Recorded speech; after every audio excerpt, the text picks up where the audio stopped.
खबर है वो पाकिस्तान से है। शहबाज शरीफ की मुश्किलें बढ़ गई हैं क्योंकि पाकिस्तानी सेना में हो गई है बगावत शुरू।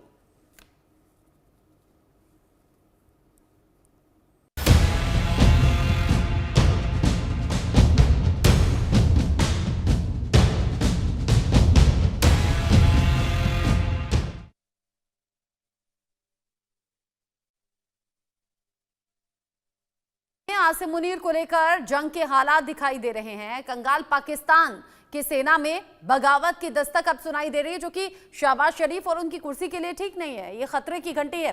खबर क्या है पूरी जानिए। पाकिस्तानी सेना में आर्मी चीफ आसिम मुनीर के खिलाफ बगावत शुरू हो गई है। आर्मी चीफ को उनके ही अफसरों ने सीधे सीधे धमकी दी है। जनरल आसिम मुनीर से इस्तीफा देने की मांग यहां पर हो रही है। पाकिस्तानी सेना में आर्मी चीफ मुनीर के खिलाफ में ये बगावत शुरू हुई है। आर्मी चीफ को उनके ही सेना के जो जवान हैं वो ये मांग कर रहे हैं। पाकिस्तान की सेना में जनरल मुनीर को लेकर जंग के हालात हैं। सेना में बगावत की दस्तक सुनाई दे रही है। यहाँ आर्मी चीफ के खिलाफ माहौल अब पाकिस्तानी सेना में बनता हुआ नजर आ रहा है। पाकिस्तानी सेना में एक बार फिर से विद्रोह की चिंगारी भड़क उठी है। दरअसल army chief general Syed Asim Munir के खिलाफ जूनियर अफसरों ने बगावती तेवर अपना लिए हैं। पाकिस्तानी सेना के जूनियर अधिकारियों ने सेना प्रमुख जनरल आसिम मुनीर के इस्तीफे की मांग की है। इसकी मांग करते हुए अफसरों ने तीखा पत्र लिखा है, जिसमें उन्होंने मुनीर पर सेना को राजनीतिक उत्पीड़न और निजी बदला लेने के लिए साधन के रूप में इस्तेमाल करने का आरोप लगाया। बताया जाता है कि इस पत्र को कर्नल, मेजर और कैप्टन रैंक के अधिकारियों ने लिखा है। इसमें मुनीर के नेतृत्व की आलोचना करते हुए कहा गया है कि इसने पाकिस्तान को रसातल में धकेल दिया है। मुनीर के नेतृत्व की तुलना 1971 से की गई है, जब पाकिस्तान को भयावह हार का सामना करना पड़ा था, जिसका परिणाम ये हुआ कि बांग्लादेश का निर्माण हुआ और पाकिस्तान टूट गया। बांग्लादेश अलग नया देश बनकर उभरा, स्थापित हुआ और अब पाकिस्तान में फिर से वही हालात दिखाई और सुनाई पड़ रहे हैं। और इसीलिए आर्मी चीफ के खिलाफ बगावत के सुर भी अब हो गए हैं तेज।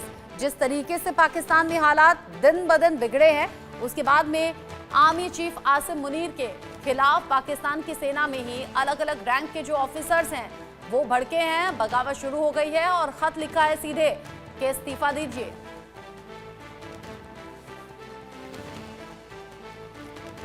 आसिम मुनीर के एक के बाद एक हुए जो फैसले हैं वो पाकिस्तान के हित में साबित नहीं हुए। आसिम मुनीर जिस तरह की विचारधारा या फिर जिस तरह की नीतियों पर चल रहे हैं, उससे न सिर्फ पाकिस्तान को नुकसान हो रहा है, बल्कि पाकिस्तान सेना के अलग अलग रैंक के ऑफिसर्स भी इस बात को मान रहे हैं, समझ रहे हैं कि ये पाकिस्तान के लिए नुकसान भरा है। और इसीलिए उन सभी रैंक के अलग अलग अधिकारियों ने मिलकर एक खत लिखा है जो कि आसिम मुनीर के नाम में है। और ये खत लिखते हुए बता दिया है कि क्यों आपको इस्तीफा दे देना चाहिए। अब कैसे अफसरों का पत्र सामने आया, मुनीर पर क्या आरोप है, जान लीजिए। राजनीतिक असहमति को दबा रहे हैं मुनीर। पत्रकारों को जबरन चुप करवाया जा रहा है, ये वहां के ऑफिसर्स कह रहे हैं। साथ ही कह रहे हैं लोकतांत्रिक ताकतों को कुचलने का काम हो रहा है, सेना की प्रतिष्ठा को नष्ट किया गया है। 2022 में इमरान खान को हटाने के बाद हिंसक कार्रवाई जारी है। सेना की विश्वसनीयता को धूमिल कर दिया गया है। अर्थव्यवस्था एक लाश मानो बन चुकी है। सत्ता बचाने के लिए देश को आर्थिक रूप से बर्बाद किया गया। हेडक्वार्टर में तानाशाह की तरह मुनीर घूमते हुए नजर आते हैं। अपना कार्यकाल 2027 तक बढ़ाते हैं, जबकि हम भूखे मर रहे हैं। ये तमाम ऐसी बड़ी बातें हैं जो पाकिस्तानी आवाम के दिल से निकल रही हैं और पाकिस्तानी आवाम भी ये चाहती है। पाकिस्तानी फौज में अलग अलग रैंक के अधिकारी ये चाहते हैं कि आसिम मुनीर इस्तीफा दे दें। पाकिस्तानी आर्मी चीफ के खिलाफ बगावत कैसे तेज हुई है, जानिए। यहाँ आर्मी चीफ के खिलाफ बगावती सुर सुनाई पड़ रहे हैं। जनरल मुनीर के खिलाफ पाकिस्तानी सेना में विद्रोह के सुर दिखाई दे रहे हैं, सुनाई पड़ रहे हैं। मुनीर के खिलाफ जूनियर अफसरों में बगावती तेवर नजर आ रहे हैं। पाकिस्तानी सेना में विद्रोह की चिंगारी भड़कती हुई दिख रही है। आर्मी चीफ को उनके ही अफसरों ने सीधे तौर पर धमकी दी है, या फिर ये कहिए कि सीधे तौर पर कहा है कि इस्तीफा दे दें तो पाकिस्तान का भला होगा। जनरल मुनीर के खिलाफ अफसरों ने पत्र लिखा है। कर्नल, मेजर और कैप्टन रैंक के अधिकारियों ने मिलकर यह पत्र लिखा है। जूनियर अधिकारियों ने मुनीर के इस्तीफे की मांग की है। मुनीर पर पाकिस्तान को रसातल में धकेलने का आरोप भी लगा है। जिस तरीके से ये आरोप लग रहे हैं उसको लेकर तमाम बातें सामने आ रही हैं और इन आरोपों के बाद पाकिस्तान में सुगबुगाहट तेज हो गई है कि क्या आसिम मुनीर की कुर्सी जाने वाली है। और अगर आसिम मुनीर की कुर्सी जाने वाली है तो क्या शहबाज सरकार के लिए भी ये उल्टी गिनती शुरू हो गई है क्या?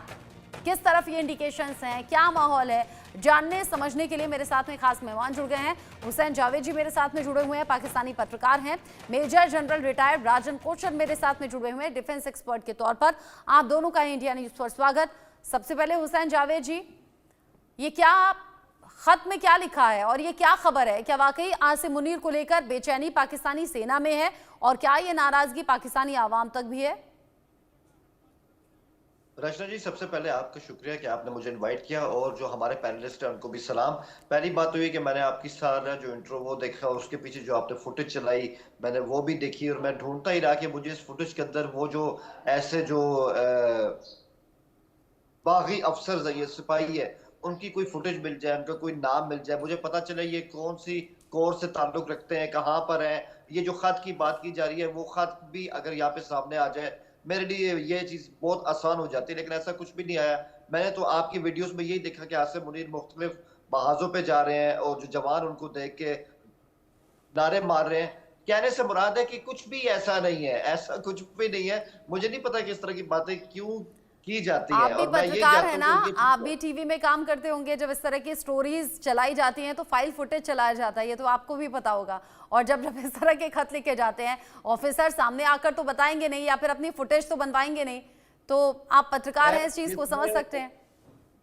जिसने ये अगर इरादा कर लिया कि उसने बगावत करनी है और आर्मी चीफ के खिलाफ खुल के उनका नाम लेके बकौल आपके एक इस्तीफे की मांग भी कर दी, तो उनके अंदर फिर खौफ कहाँ रहा कि हमारी फुटेज सामने ना आए, हमारी शक्लें सामने ना आए। फिर तो आपने सारी अपनी जो कश्तियां जला दी हैं, फिर इसमें मजीद क्या एहतियात करनी।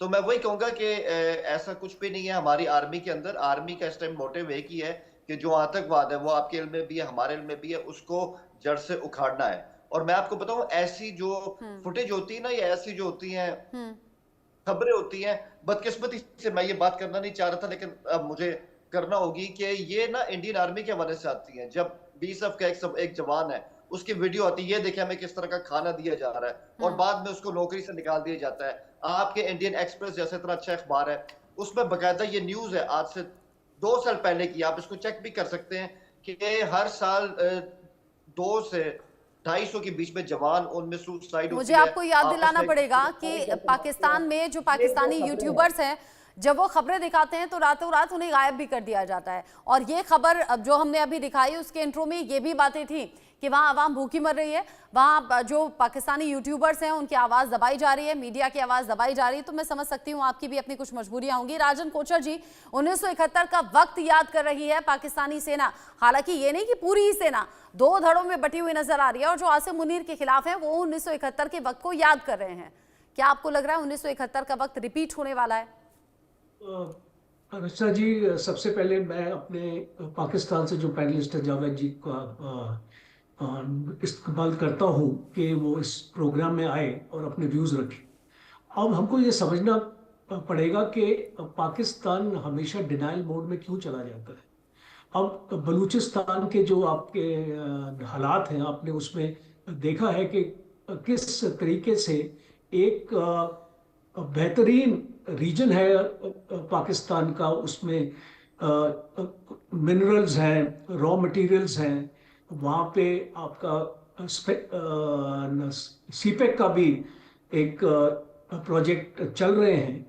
एक अच्छे शहर को कैसे बर्बाद कर सकते हैं, ये आपको पाकिस्तान गवर्नमेंट से सीखना पड़ा। और आज अगर वहाँ पे बगावत हो रही है बलूचिस्तान में, और मैं अपने पैनलिस्ट को बताना चाहूँगा कि पाकिस्तान की फौज में 28 बलूच रेजिमेंट्स, खैबर पख्तूनवा के अबोटाबाद में बलूच रेजिमेंटल सेंटर है। तो आप समझ सकते हैं कि जब इन एरियाज में डिस्टर्बेंस होगी, आप लॉजिकल है कि अगर खैबर पख्तूनवा में तहरीके तालिबान पाकिस्तान जिस तरीके से और जिस इम्प्यूनिटी से मैं बोलूँगा पाकिस्तान फौज के ऊपर अटैक करता है, और मेरे पास स्टैटिस्टिक्स हैं कि पिछले 1 साल में 48 अटैक्स पाकिस्तान आर्मी के हुए हैं और 383 पाकिस्तान के सोल्जर्स मारे गए। और ये स्टैटिस्टिक्स आपके पाकिस्तान की जो एक पीस फोरम है, एक वहाँ से है।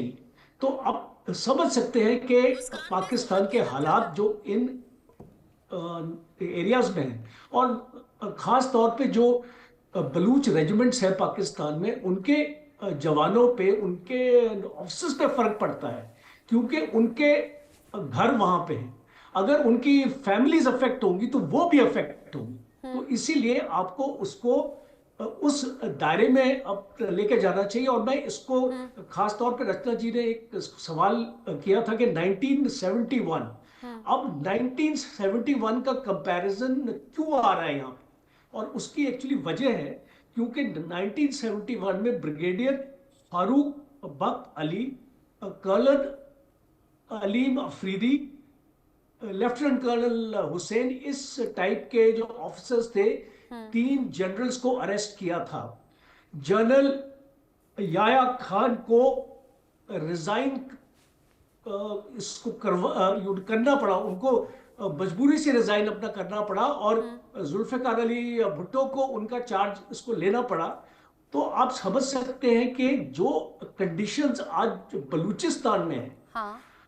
हम उसको ईस्ट पाकिस्तान की एक कंपैरिजन में लेके आ सकते हैं। और ये एक वार्निंग साइन है पाकिस्तान के लिए। अगर पाकिस्तान आज, अगर आप भी अपने डिनायल मोड में चले जाएंगे इस प्रोग्राम में और इसको एक्सेप्ट नहीं करेंगे, तो आपकी ये प्रॉब्लम आप रिजॉल्व नहीं कर पाएंगे। ये भारत ये पाकिस्तान को डिस्ट्रक्ट नहीं कर रहा है, पाकिस्तान अपने आप को सेल्फ डिस्ट्रक्ट कर रहा है। आपको हर एक जगह अपना भारत के ऊपर ब्लेम दे देते हैं। जनरल अहमद जो आपके डीजी आईएसपीआर हैं, वो प्रेस कॉन्फ्रेंस में बोलते हैं कि ये जो ट्रेन हाईजैक था इसमें भारत का हाथ था। अब इसमें भारत का हाथ कैसे हो सकता है जब आपके बलूच लिबरेशन आर्मी ने इसको राजन सर, ये तो कुछ ऐसी मनगढ़ंत कहानियां हैं ना जिनका कोई जवाब हो नहीं सकता। पाकिस्तान में अलग अलग बातों को लेकर अनिश्चितता भी है और आंदोलन भी अलग अलग तरीके से उठ रहे हैं, और एक बार फिर से ये सुगबुगाहट भी तेज है कि 1971 रिपीट होने वाला है पाकिस्तान में, यानी कि बलूचिस्तान अलग हो सकता है।